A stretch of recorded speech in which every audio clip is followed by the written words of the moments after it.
I'm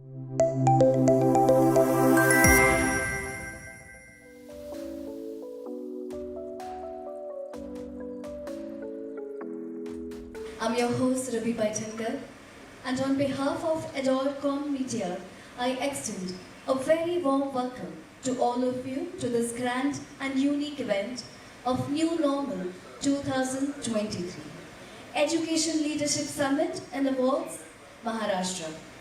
This event is brought to you by LinkedIn in association with Adorcom Media.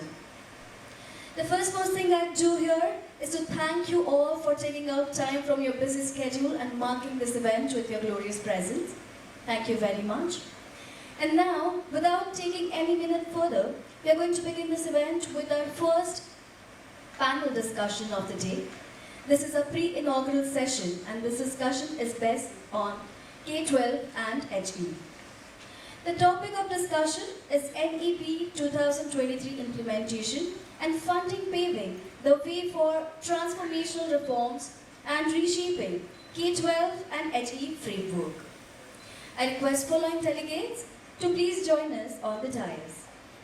Dr. Amit Og, COO, Vidyalankar Institute of Technology. Dr. Ganesh, Director, Pune Business School. Professor Dr. Milind Pande, Prof. Vice-Chancellor, Dr. Vishwanath at MIT World Peace University. Dr. Vijaya Puranik, Director, Sinhgad Institute of Management and Computer Application. Dr. Nirmala Kumaraswamy, Director, D.Y. Patil Institute of Technology. Dr. Amit Og is already here. Dr. Shilpa Jejurkar will be joining us in some time. And Rekha Puttamadegowda, Principal Orchids, the International School. Dr. Sandeep Bharadwaj will be joining us in just some time. I request all the delegates to please begin with the session, and I would request Dr. Amit O to please take over the mic. Fine, good morning. It's, I think, so really a very good and early morning in Pune, because people are still reaching the venue. I'm really glad this particular topic, new education policy and the need for skilling and skill development and integration of both of this, is really, the future is seen. Because me coming from Mumbai was thinking that Mumbai is only a chaotic place to reach the venue in time.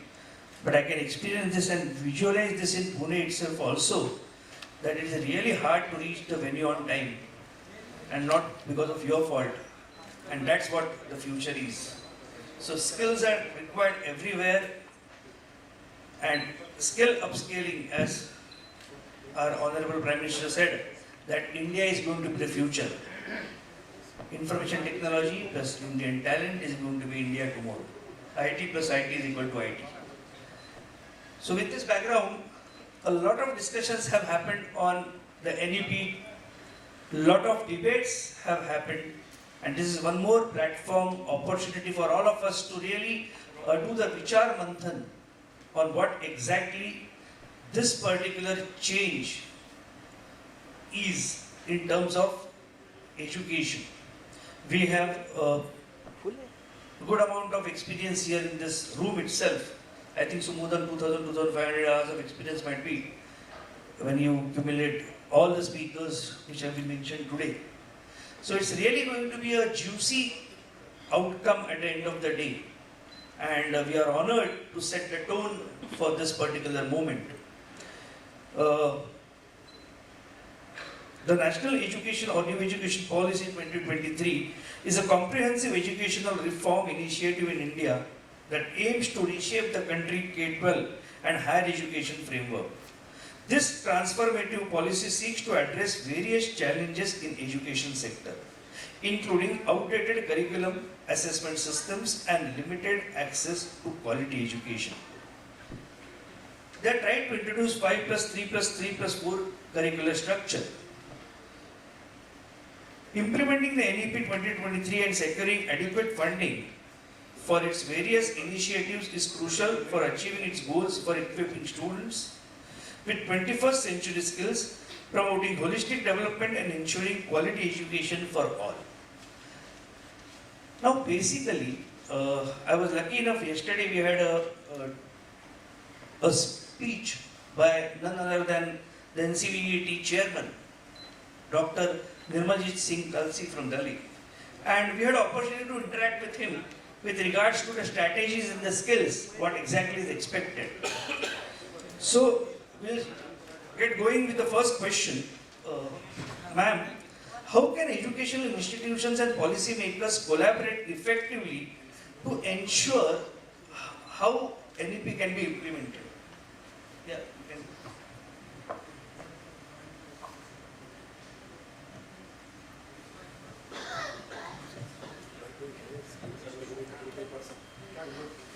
Hello, good morning to all. I think the policymakers, the question is how can we work together, right? Collaborate, the institutes and the policymakers, how can we collaborate? What I feel is for collaboration, the policymaker, the institutes, the industry and the policymakers to be on the same platform is very important. Being in the education sector for the last 25 years, I feel most of the institutes, whether it is schools or whether it is colleges, they are currently being driven by the compliance mode. Okay, and the compliance mode, I would not like to get into the fault of it, but however, the various regulation bodies and the compliances is what is currently driving the education institutes, whereas what we want is a shift to quality education as a purpose of the existence of an institution, not the compliance as the driving force for the existence of the educational institute. What is currently the fear of every institute is whether I comply with the various things which the regulators are asking me to do. What I would like to really dream about and ensure that it happens is the institute is more afraid of whether I pass a non-deserving student rather than only a deserving student. And this is what we need, the policymakers or the collaboration between the institute, between the policymaker.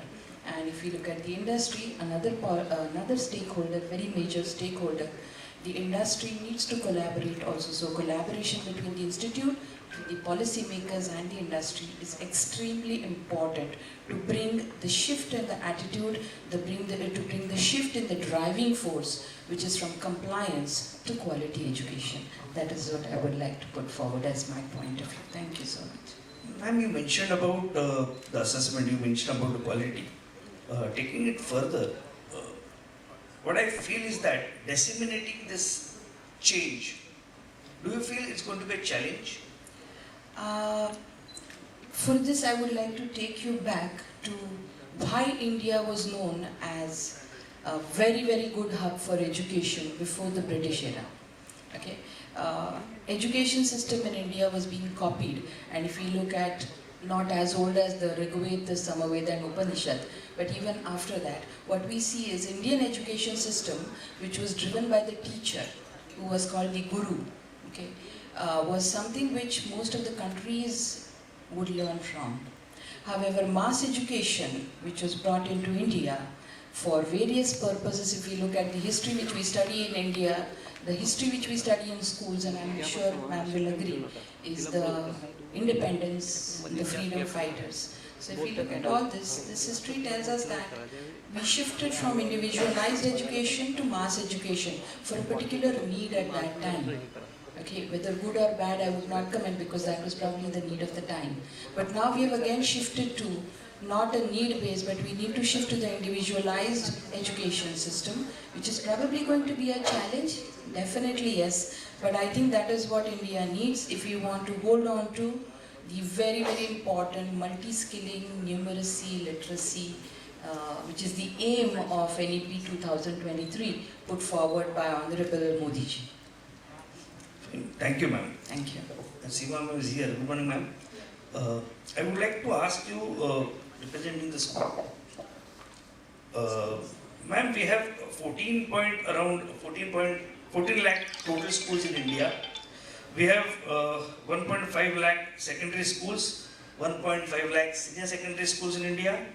We have 95 lakh school teachers in India. This is a record as per the Government of India.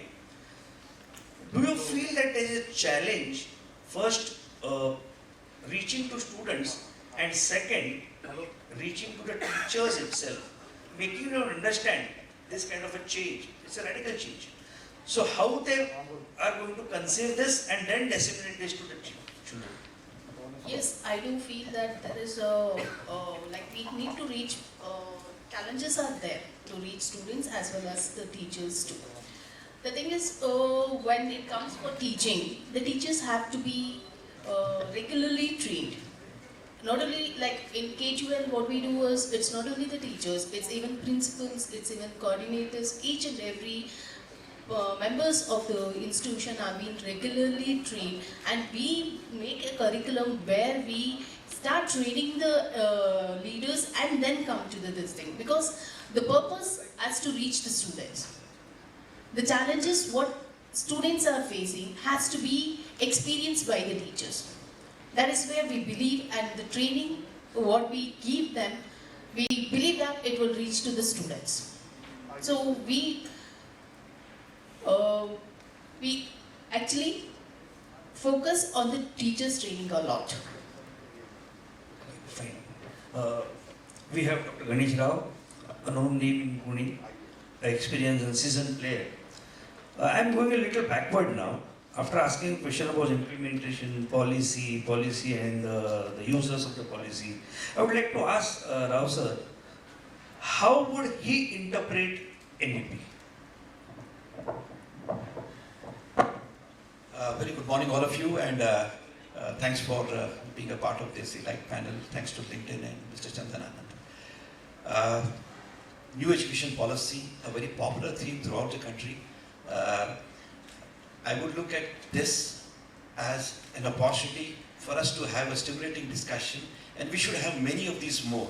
So nobody, we should feel that this is a repetitive topic. I think this needs to be spoken about endlessly, so that over time we would have this in practice. Now, the relevance of education to economy is very important.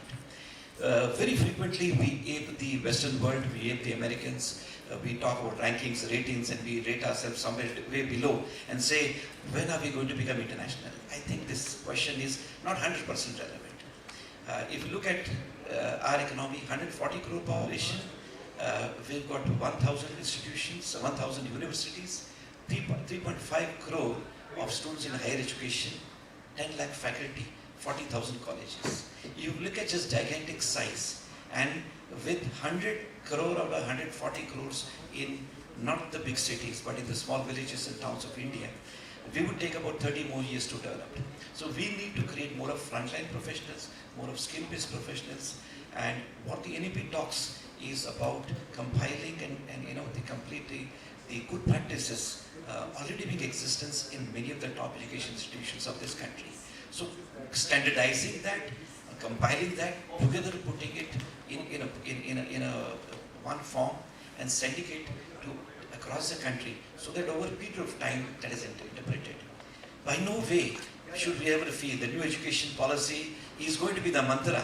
And before we didn't have this, before also there were education policies, future also there will be. This education policy is prone to a lot of interpretations. The most important thing is, in education what's most important is the curriculum, what you teach, who is teaching, infrastructure, and the ultimate output, that is the placements. Now infrastructure in our B schools, okay, it doesn't rank very high. It of course is basic thing, but we don't need labs and all these things, so I would rate it at number 3. What is very, very important is the curriculum, the relevance of the curriculum to the economy is very important. We say that there's a gap, and frequently all experts say there's a big gap between education and industry. I would say there will always exist a gap, because industry will always be a little bit ahead, Education will have to keep gap. Now, where did the industry come from? The industry came from the same academia. So let us not, reduce the confidence of these youngsters by saying there's a big gap. You're studying theoretical, and what we are teaching is practical.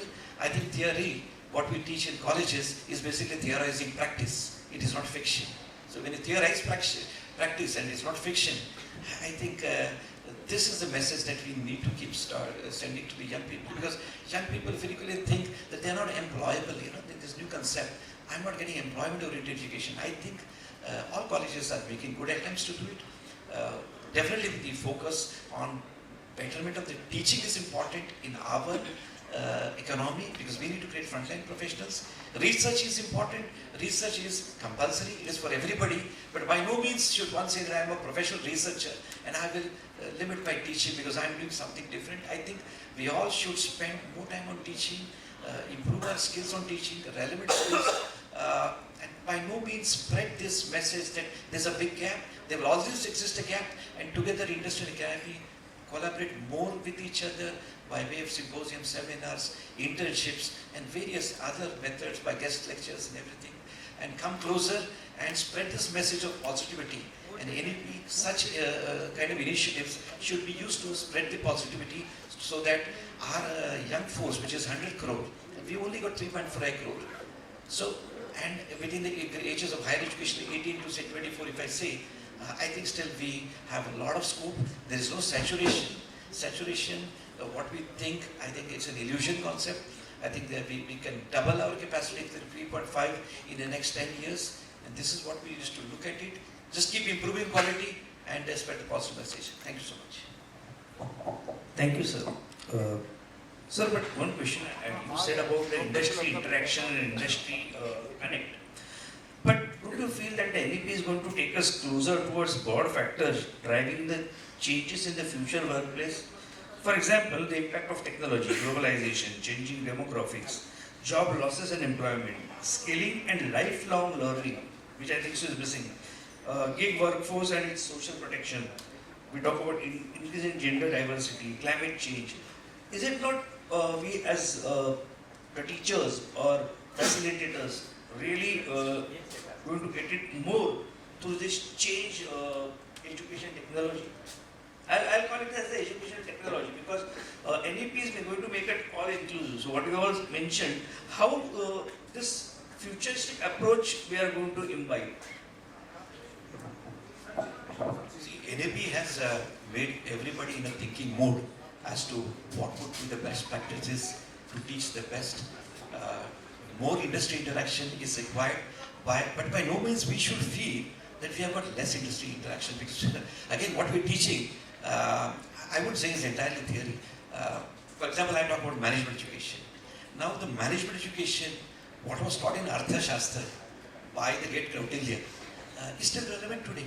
Only instead of kingdoms then, it's companies now. So the basics of management will always remain the same. What was taught in Gita and Ramayana is still the same. Okay, the environment has changed, so we have to adapt and to our environment. By no means we should say no, that's irrelevant. Michael Porter may be the father of strategy. He's the father of strategy, but Kautilya was the bigger father of strategy. He was the founding father of strategy. So this is where we need to take pride in our own education system, rather than get in a critical mode of our education system. Because if you look at historically, we are the most primitive education system, and we were one of the first people to have the great universities of Nalanda and other universities of this country. So we need to spend this aspect more. In fact, I am introducing a subject called Niti Shastra, okay, which is what morality and ethics that we talk about now. But this was existing. Krishna talks about this in in Bhagavad Gita. So everything is there. We need to keep looking back and look at and propagate our own management education. We live in this city of Shivaji. Shivaji was the biggest management guru. Okay, it's not just a wars that he fought. Most of his teachings are without war. He was a great man who propagated the art of statecraft. How do you manage? About administration, about finance, about treasury. So many things to look at it. NEP definitely is a great blessing to all of us, but we need to promote all these things as a part of NEP. Thank you so much. Sir, welcome to the panel. Being in this field and handling various portfolios, I would like to ask you a question. We are talking about all kind of disruption in the strategies, in the policies. But one question comes to me about resource mobilization. What strategies are being employed to mobilize additional resources, in your view, sir, both domestic and international, to support the financial requirements to reshape the K-12 framework under NEP? Very good question. Professor Dr. Milind, Pande, Pro Vice-Chancellor, MIT World Peace University. So, I will start with some little basics. What is the purpose of NEP? Why government started implementing NEP? So, man-making, character building is the motto of education, and expansion of mind and expansion of the heart is the purpose of education. To realize this statement by Swami Vivekananda, I said, this is the one, the NEP, the outcome-based education through NEP will getting implemented. Modi ji rightly said, IT plus IT is equal to IT. Bada chamatkari hai. Why he is saying 2 plus 2 is equal to 2, but when he elaborated, innovative technologies plus Indian talent is equal to India tomorrow. If we would like to build the India tomorrow, these innovative technologies has to be imbibed into the mindset of the students right from the childhood. So we want such a student, those have to have the innovation in head, compassion in heart, and passion in will. The complete coordination between the head, hand and heart for the noble cause of ability and nobility. So this is what, sir, and rightly said by Professor Rao, and I was listening to the madam also. So 4 types of students, they are taking admission to any university. I am representing universities. They are categorized as the C, D, E, F. What is C, D, F? C is campus recruitment. How many companies are coming to the university? Campus recruitment. D is degree bundling. They would like to go for the higher education. E is entrepreneurship. And here NEP is coming into the picture. E is entrepreneurship and F is freelance. Pata hi nahi kya kar raha hai. Whatever is there. So the entire focus by this NEP is entrepreneurship. The entrepreneurial mindset development, and that's why the skill-based education incorporated into the NEP, and a very beautifully concept came called ANSDC, National Skill Development Corporation. More than 73 skill-based programs developed by the NSDC that has to be integrated into the curriculum of any K-12 or university education. So we are talking of the various transformation into the education. We are talking of education 4.0. We are talking of wave 3.0. Let me tell you what is education 4.0 and how it is related to the NEP. Education 1.0, all those Gurukul system. One guru's limited shishas funded by king, education 1.0. Education 2.0, when ink got invented in the 15th century, the books, libraries, bricks, mortars, education 2.0. 3.0, when WWW came into the picture. 1990, the era started. Online education, PowerPoint presentation, and so on. And now, it's the era of education 4.0. What do you mean by education 4.0? Education 4.0 is the intelligent education. It's the education through machines, and it's a personalized education. How we are implementing this education 4.0? Education 4.0, in a class of 60, one student clearly understanding 16 into 16, but another one is not understanding 4 into 4. Through brain to machine interface, the professor will come to know this is struggling, he will go to him, hand holding, and he will explain how this multiplication is doing. This is called personalized education. This is called education through machines. So this is education 4.0. And sir, you rightly said the mobilization and resources. I will tell you, I have a case study for it. But let me finish this. Personalized education, these are the 10 technologies dominating education, sir. Where you are a part of art, commerce, science, engineering, liberal arts. These 10 technologies you must learn in the curriculum, and that is what the interdisciplinary education, transdisciplinary, the NEP is promoting this type of education. You are a student of liberal art, you should go for the say understanding of the music or interdisciplinary. These are the 10 technologies, my friends. These are called ABCD, ARAI. I am playing with the ABCD, artificial intelligence, B, blockchain, C, cyber security, cloud. Cyber security is very, very important, right from the childhood education. We must tell them what is the cyber threat, cyber security. A, B, C, D. D is data sciences and drones. Then I said AR, AI, augmented reality, virtual reality, mixed reality, extended reality, which is the future of the education and education of the future. I remember one book, Rao sir, Professor Srikant Datar, the then Dean of Harvard School of Business, he wrote what is the future of MBA and MBA of the future. The same, what is the education, what is the future of the education and education of the future. So these are artificial intelligence and augmented reality, virtual reality, they must be the part of medical education, engineering education and school-based education. The concept, we are talking about Web 1.0, 2.0, 3.0. Again, AR, AI, robotics, A, analytics, I, IoT, Internet of Things. So I don't want to get into it. But in Indian education system, sir, we were very much ahead.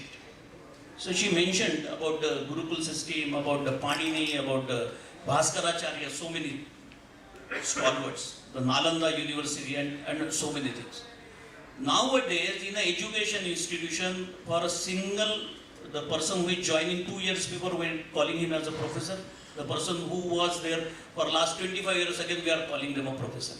But this Indian knowledge system, NEP, has given a very fantastic definition, I will tell you. So they have categorized it into the 5. I will tell you, very interesting, and you will love to listen this. So a role of a teacher in education. A teacher who merely gives information is designated as Adhyapak. See, the Indian knowledge system was not calling everyone as a professor. They defined the teacher who merely gives information is Adhyapak. The one who imparts knowledge combined with information designated as Upadhyaya. Then one who also imparts skills designated as Acharya. The one who is able to give deep insights and specialize in subject known as Pandit. And the person who brings visionary views, promotes critical thinking is called Drashta. So very clearly defined the Indian knowledge system, who is Acharya, who is Drashta, who is Pandit, and the highest level of this is Guru. So then there was a Gurukul system, now it was transferred into the Kulguru system, and now with the Corona it was the Gurukul system. Gurukul to Kulguru to Gurukul, this is these things. Now let me come to your question, sir, the mobilization of the resources, the case study which we have, what we did, sir. We identified 5 students, 1 professor, limited fundings, and we request them to look for the recent problem statement in the society. 700 faculties, 5,000 students, we gave them a 3-month, we said, wherever you would like to go, come with the problem statement. Problem must be related with the society. Come and give us a presentation, we'll give them more funds. So idea is that this skill-based development, whatever the idea coming to the mind of the student, how he can take it from mind to market, M to M. Whatever idea he is writing onto the paper, how it can take from paper to product, P to P, and whatever idea he is thinking of, idea to implementation. So these are the 3 facts we did, and let me tell you, more than 72 projects got converted with the proper capacity building, not only of the student, but the capacity building of the faculties also. Capability and capacity building of the faculties of the students, and these 72 projects they are. So this is one of the aspects of the mobilization of the resources. We need to give them a direction, and trust me, this Indian talent is just super. Thank you, sir. Thank you, sir. That was really words of wisdom from Chair of Pro VC. In fact, sir has already taken care of my another question. That shows how well read he is about the concept note also. So taking further, Nirmala ma'am, a question for you, because you might feel that Nirmala is sitting quiet and time is running out. But it's an interesting question for you. I would like to ask you a question that in what ways can NEP 2023 address the digital divide and ensure equitable access to technology, enhance education, particularly in remote and undeserved regions of the country? Good morning all. So everybody on the panel, they have enlightened me for with so many things. Thank you everybody. And And before going to the question, only in a very simple language, I want to really explain about the objective of NEP and implementation of NEP in the form of 5 C's. It's only the 5C policy which is there. Now, objective of NEP is nothing but increase the competency of students, not competition among students. That is one thing which is the objective of NEP. And how to implement NEP, it is in the form of 3 C's. Before I go to the question, it is collaboration, commitment and communication among the stakeholders. Stakeholders are the universities, then parents are also there, and industry is there. So increasing this communication, commitment and collaboration is actually key to NEP implementation. And coming to the question, in which ways NEP 2023 could address the digital divide. Now, inclusive education is the main crucial, very important point of NEP policy. So, prioritizing the inclusivity in education policies, then addressing the diverse needs and ensuring the equitable access to quality education for all the students. That is one thing, and it is implemented in the form of, we are there to implement it. It is multidisciplinary approach is already given by NEP. And second important thing is different languages, like teaching in different languages. It's the most important point. Now we've already started with the first batch. So once we are, promoting this local language, then everybody is included in it. Earlier that was not the case. So the most important part. Then by removing the language barriers, we are including everybody. So that is the answer to it. Then imparting 21st century skills, like life skills, okay, so enhance social and cultural interaction. Again, it is the answer for it, that we are including everybody. So this is what I would like to say, but also one more thing I would like to add. I have got some kind of, the budget provision, whatever, we in Indian education budget, that's what the paper I was carrying, because our main panel discussion, one of the other part is that funding. So the Indian Union government announced its national budget, so financial year 23-24, which is the last budget. So the budget allocates in Indian rupees 1.13 trillion in national level education spending, covering school and higher education. Meanwhile, the technical and vocational education sector has been allocated a budget of 352 million. So this is a huge amount. Now you can say that funding, then how can we get the funding? Because then again, implementation of NEP policy. So we also have the AICTE, UGC and all other, they have given funding. So that in turn, if we have the various possibilities that we could see the websites, I'm sure that everybody is aware of it. So these are all different Atal, the FDPs are also, the funding is given. So many people, I think all private institutions are also, they have, implemented this. And, they have conducted FDP. So many we have seen in the last 2-3 months. So these are various avenues. So, yeah, now Thank you, ma'am. As the time is ticking, the discussion is becoming interesting. But I have a question open to all members in the panel. We are all discussing about funding, we are discussing about the implementation of policy, we are discussing about what other schools are doing, what we are doing in initiative. But don't you feel, or rather than don't we feel that there is a need to have a slogan in our own respective institutions about Jago, Pradhyapak Jago? The reason is very simple. We talk about industry interaction, but how many of our faculty members are really involved in industry projects? How many of our faculty members are ready to accept a package of 10 months instead of 12 months and generate 2 months their own salary as consultancy or revenue from industry interaction? How many of our faculty members are really, including me, interested or really want to bring in funding for projects? For example, I am doing a project, right, said by Pande sir, that they have given problem statements and the problem statements are workable.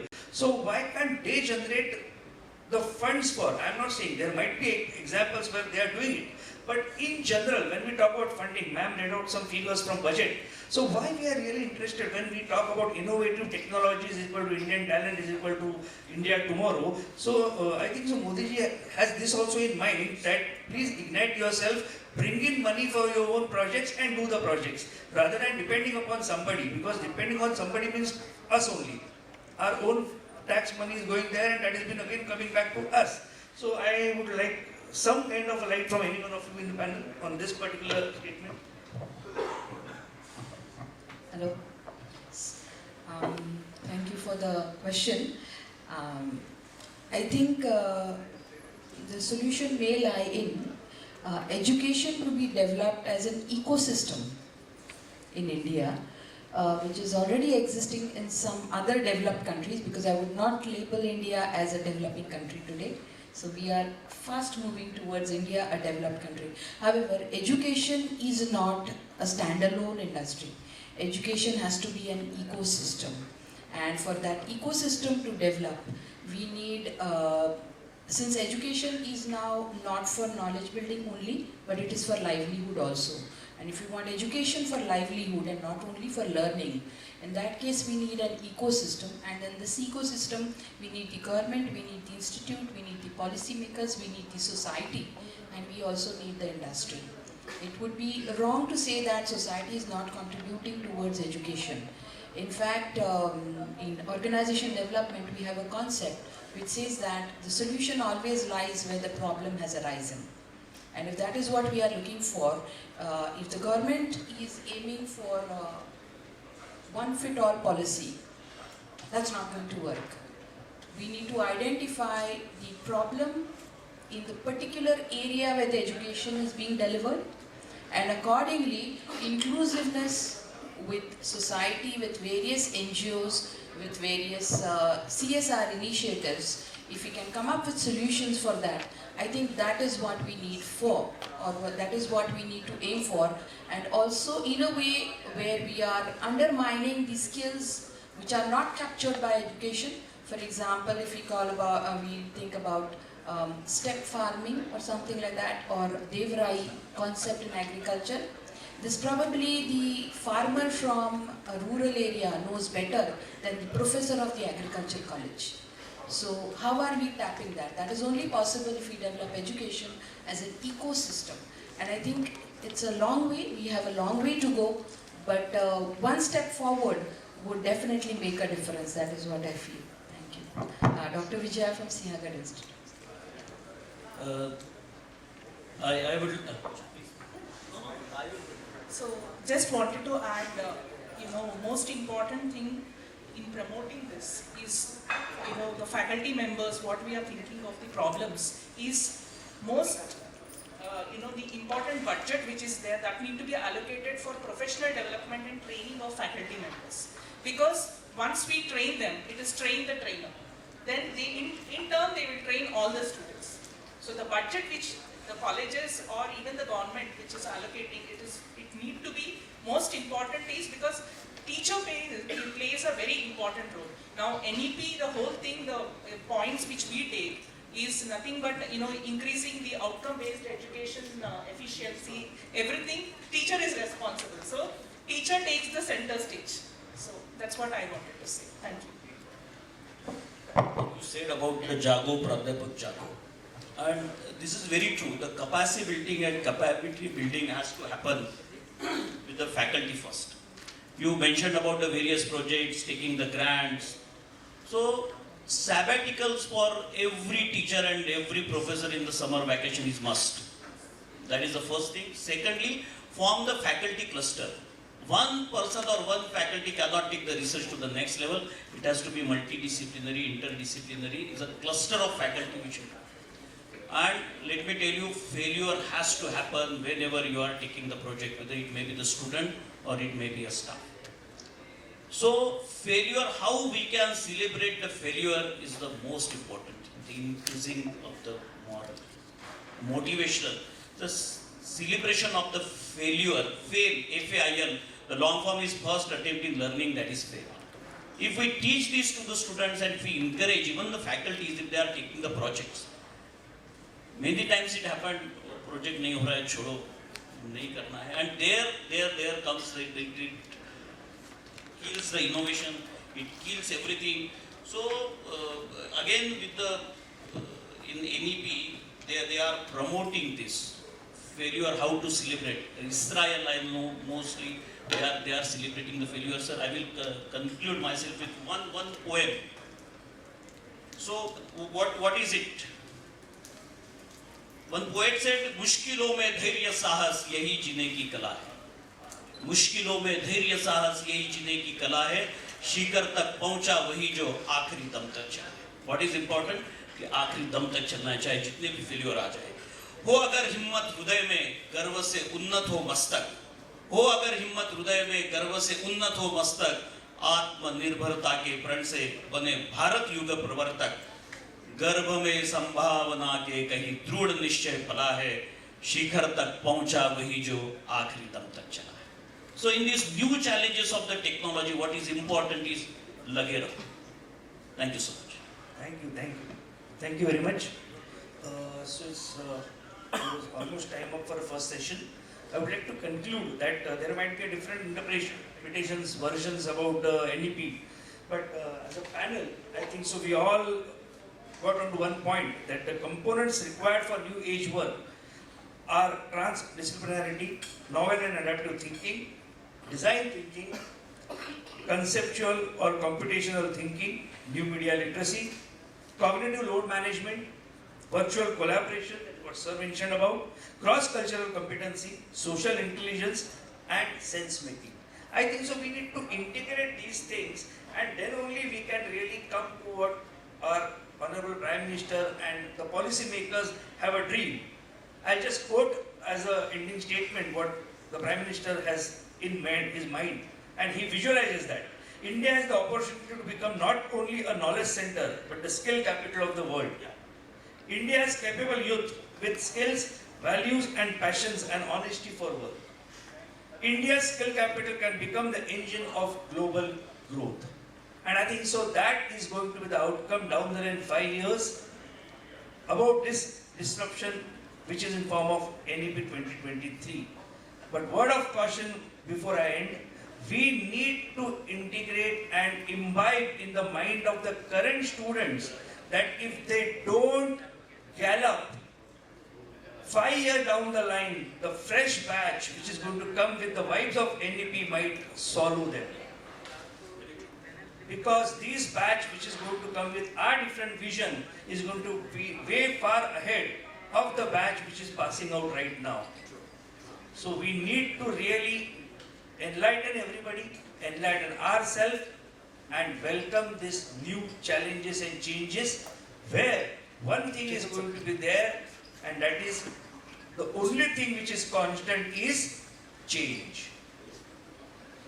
And second important thing is that geography has become history. Thank you.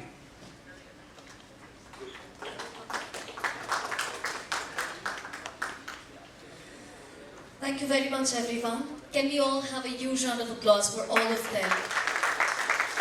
This was our first session and I would now request founder, CEO and group editor of Adore.com Media, Group Pune, Mr. Kumaraswamy on stage to felicitate all the speakers and moderators. Let us start by felicitating our session moderator, Dr. Sandeep Bharadwaj, Chief Academics, Vivekanand Education Society Business School. Sir, Dr. Ganesh Rao, Director, Pune Business School. Thank you very much for joining us, sir.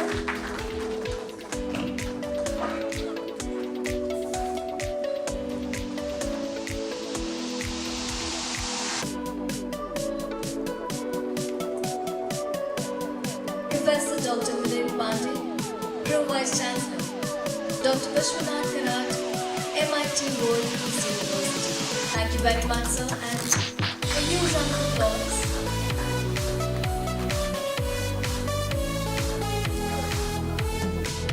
Dr. Vijaya, Director, Sinhgad Institute of Management and Computer Application. Thank you very much, ma'am. joining us here.